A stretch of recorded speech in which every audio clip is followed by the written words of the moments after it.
میں کیوں نہیں پڑھ سکتا؟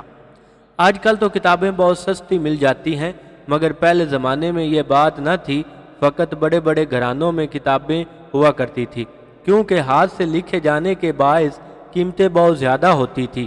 ایک بادشاہ کے پاس چند کتابیں پڑی تھی جن میں لکھائی کے علاوہ جگہ جگہ خوبصورتی کے لیے تصویریں بھی بنی ہوئی تھی۔ ایک دن ملکہ کتابیں دیکھ رہی تھی اور اس کے چاروں چھوٹے بیٹے بھی بیٹھے تھے۔ انہوں نے کہا، امی جان، یہ کتابیں ہمیں بھی دکھاؤ۔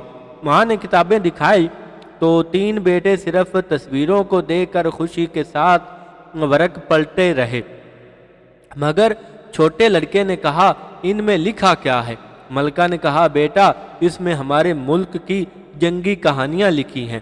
چھوٹے بچے نے کہا، میں انہیں کیوں نہیں پڑھ سکتا؟ ملکہ نے فرمایا، بیٹا، لکھی ہوئی چیزیں صرف علم والے ہی پڑھ سکتے ہیں اور علم محنت سے آتا ہے۔ لڑکے نے جواب دیا، تو میں ضرور پڑھوں گا۔ ملکہ نے کہا، جب تم پڑھ لو گے تو جو کتاب چاہو گے میں خوشی سے تمہیں دے دیا کروں گی۔ شہزادے نے محنت کرنی شروع کی تو تھوڑی ہی مدت میں کتابیں پڑھنے اور خط لکھنے لگا، جس پر ماں نے بھی اپنا سارا کتب خانہ اسی چھوٹے لڑکے کو دے دیا۔